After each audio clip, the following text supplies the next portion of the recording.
Good morning, students. The following lesson is of class 10 for the subject of biology. Topic working of an eye, which is covered in chapter 11 titled Sense Organs, starting on page number 138 of your textbook titled Concise Biology, Salina Publications, and is being submitted to you on 19th October 2020. This voice is of Nidhi Rana. Now, children, let us discuss the working of an eye and understand how do we see. Firstly, the light rays reflected from the surface of an object enter the eyes, passing through its various transparent structures. For example, the light passes through the outer conjunctiva, cornea, aqueous humor, eye lens, and vitreous humor, and thus reaches the retina. The curvature of the cornea and lens bends the light rays to form an image on retina. The image formed on retina is inverted and real image. Light energy of the image produces chemical changes in the sensitive cells of retina, which generate nerve impulses. When these impulses are carried to brain by the optic nerve, the nerve centers coordinate these impulses and we see an erect object.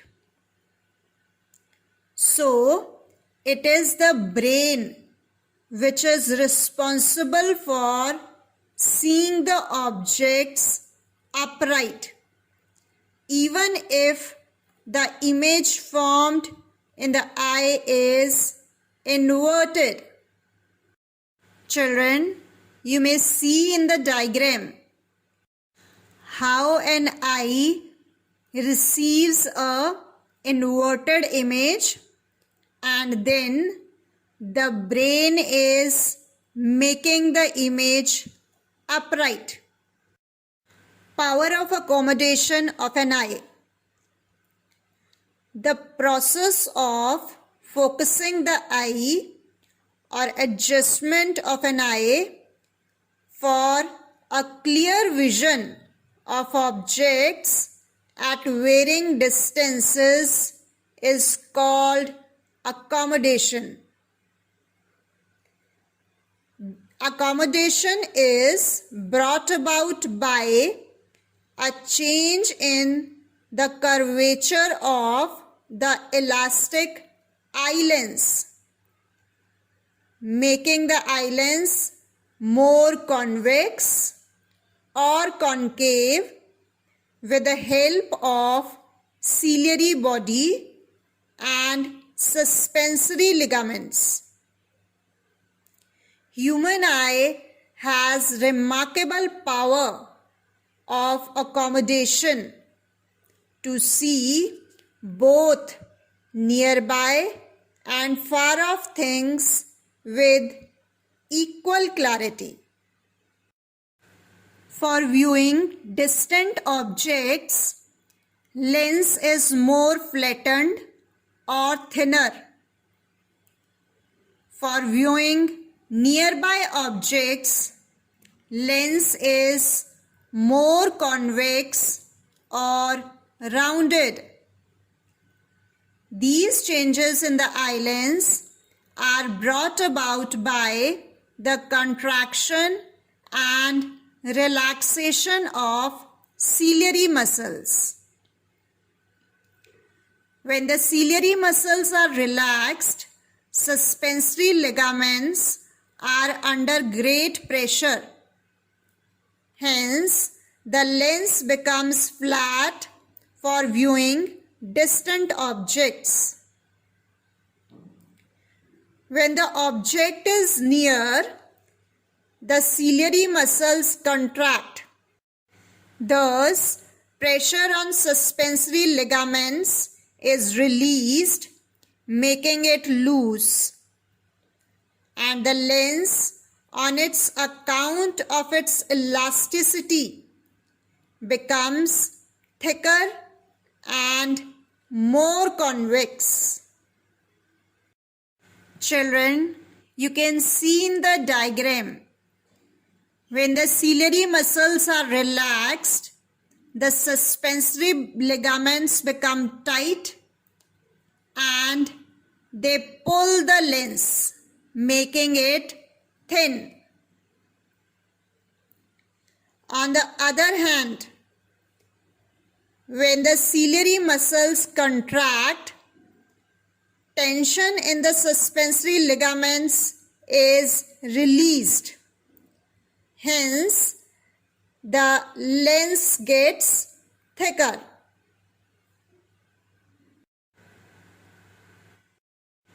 Light and dark adaptations.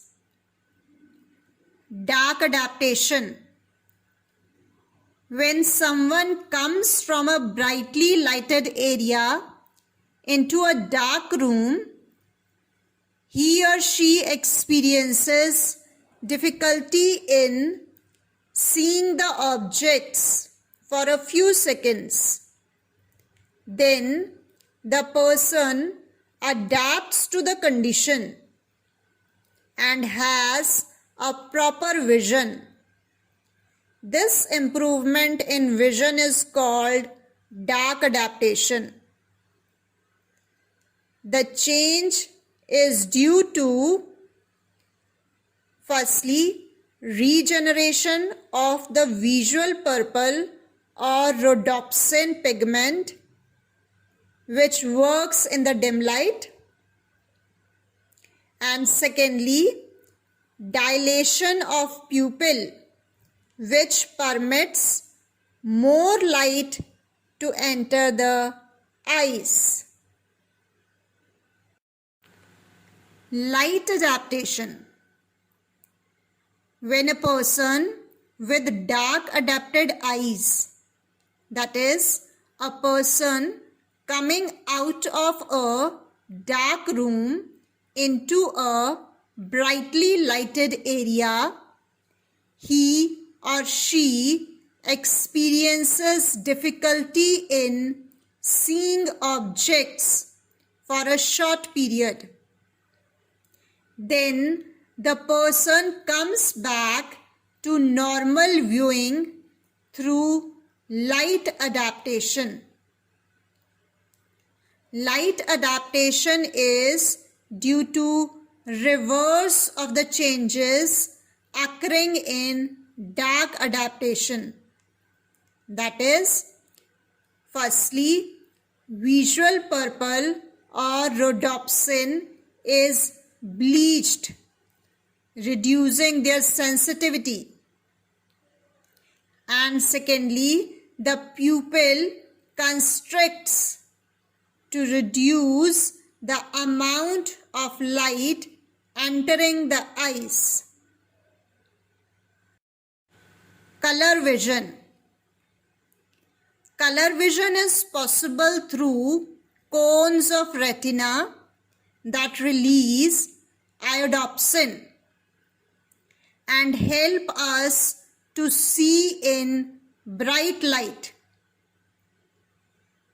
In the dark, the cone cells do not function. as they are sensitive only to bright light. Thus, we cannot make out the colors of the flowers, that is the red, violet or purple colors of flowers in a garden on a moonlit night, that is in dim light, because then only the rod cells function and not the cones.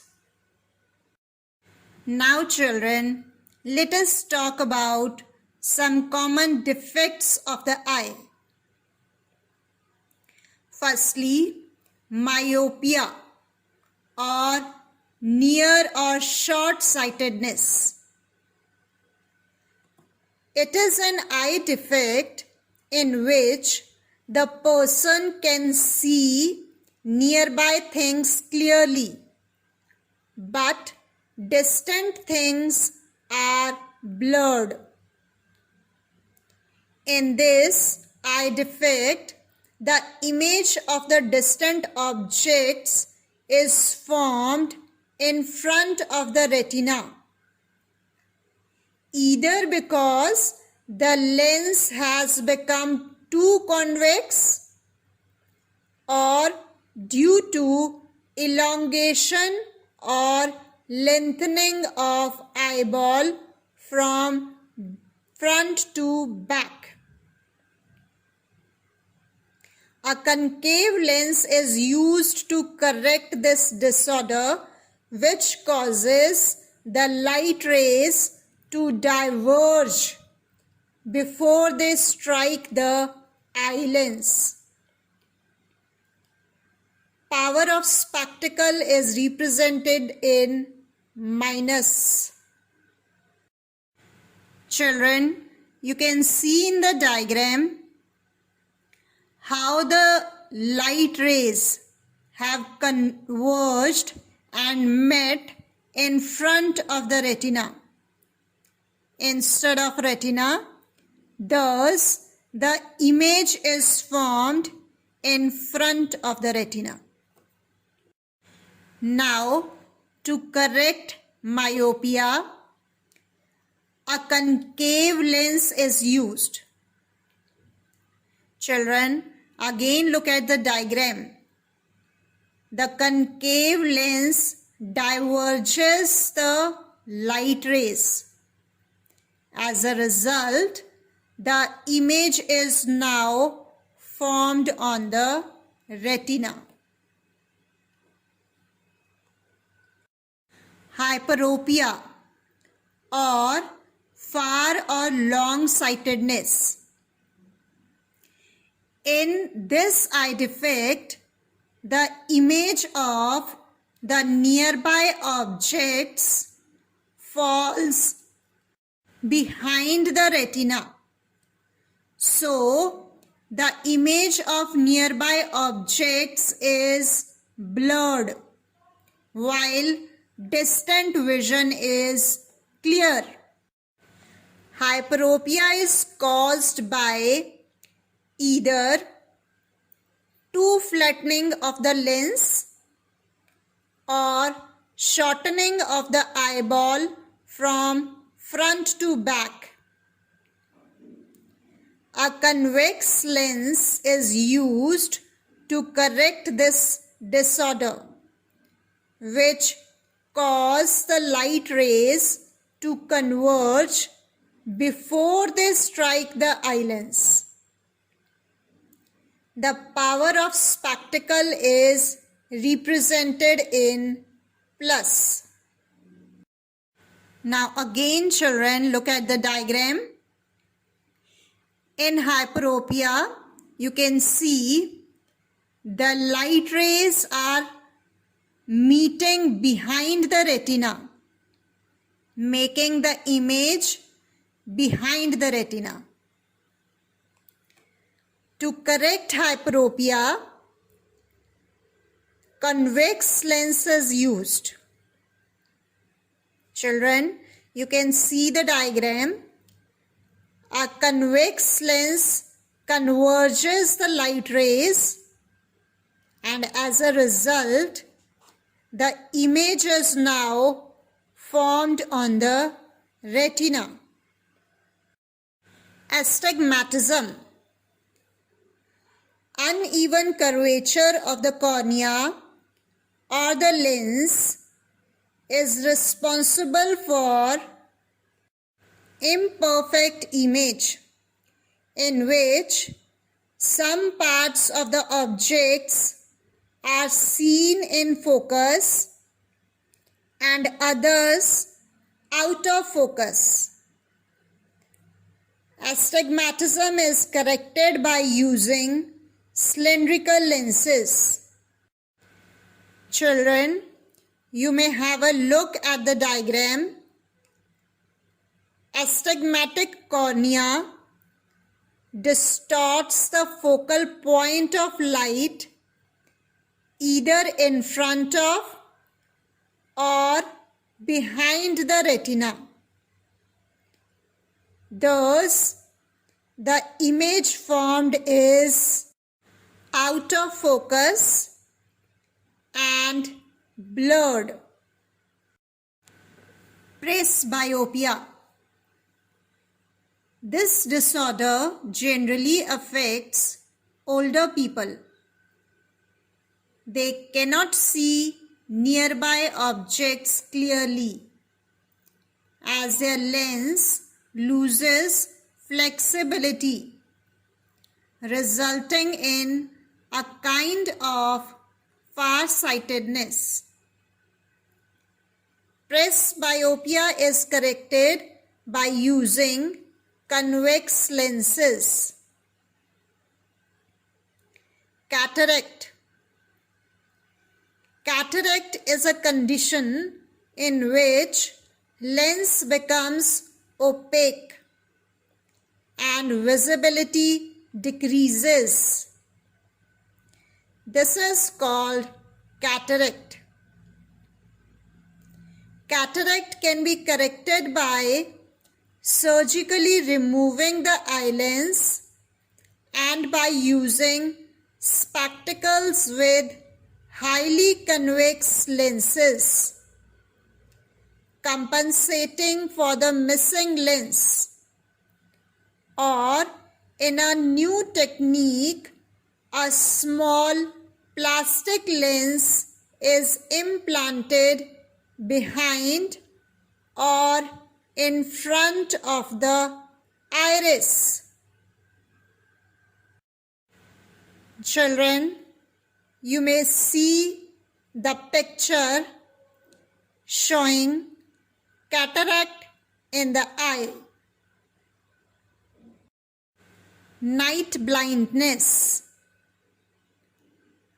In this condition, a person feels difficulty in seeing in dim light or during the night.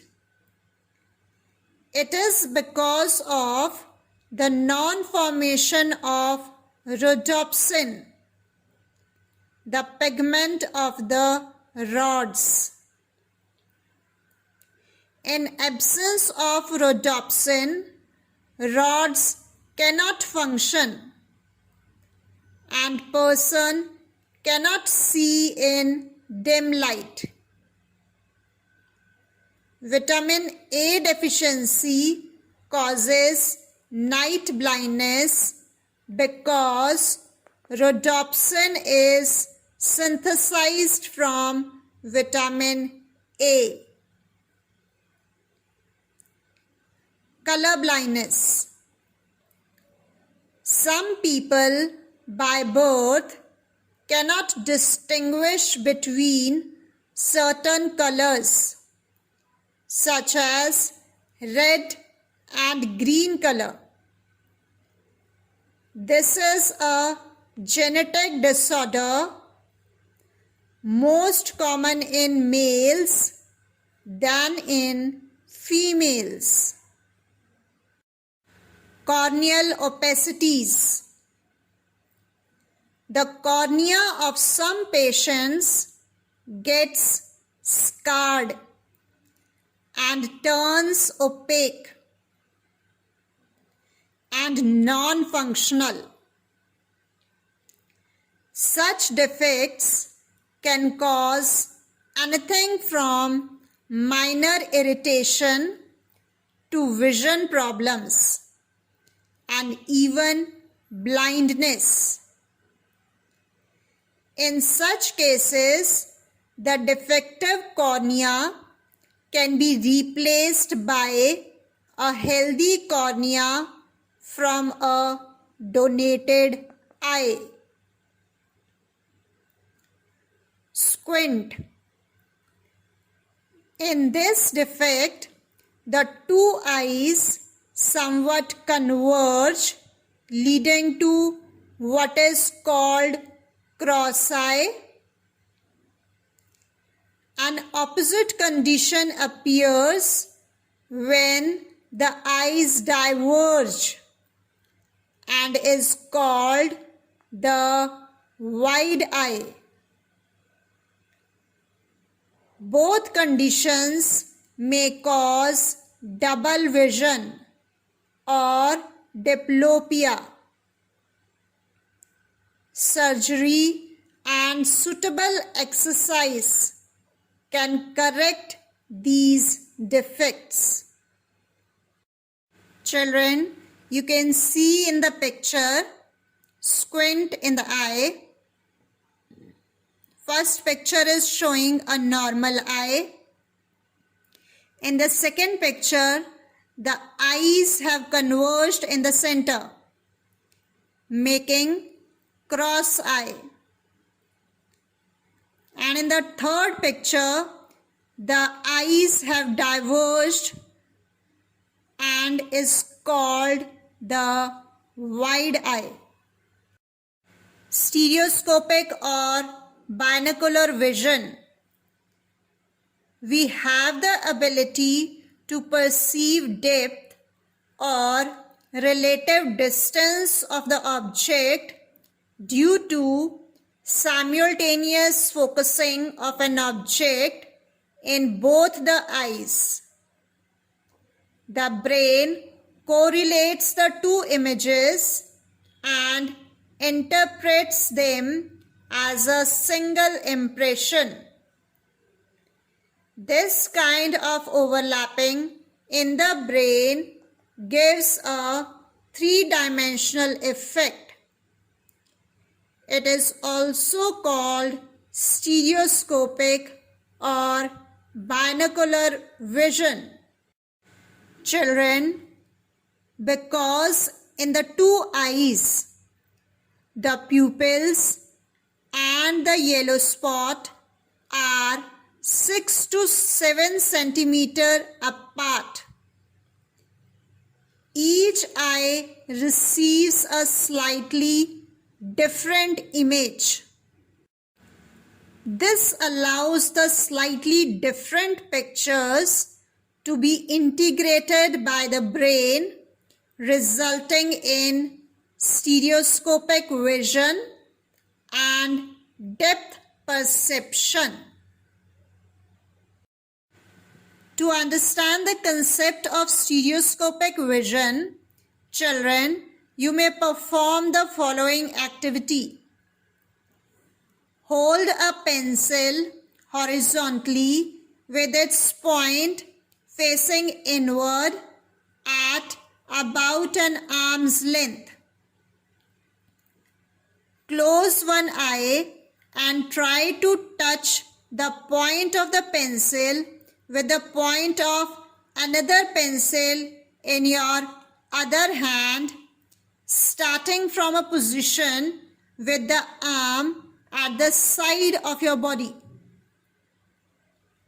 With one eye closed, you cannot do it speedily. But with both eyes open, you can do so more easily and quickly. This is because of stereoscopic vision. After image or persistence of vision. If one looks at a brightly colored object and then looks at dark surface, an image of the object in the same color will persist. This is called persistence image or after image. The impression of an image remains on the brain for about 1/10 of a second. If another image is imposed before the first image has been wiped out, an illusion of continuous movement is experienced. This is the underlying principle on which the technique of motion pictures is based.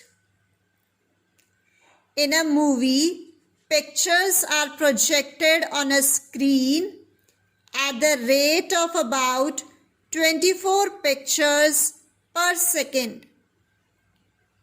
But we cannot see the individual frames on account of after image in our eyes. We see a lifelike continuous movement on the screen, which is an illusion.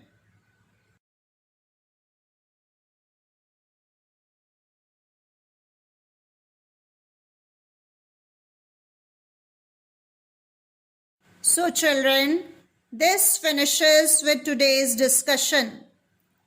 Now I will give you some home assignment questions.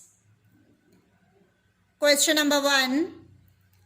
A person from bright light outside enters a poorly lit room and feels blinded for a short while. Give reason. Question number 2. Draw a well-labeled diagram showing myopia and how this eye defect can be corrected. Question number 3. Draw a well-labeled diagram depicting hyperopia and how hyperopia can be corrected. Question number 4. What is the power of accommodation of the eye? Thank you, children.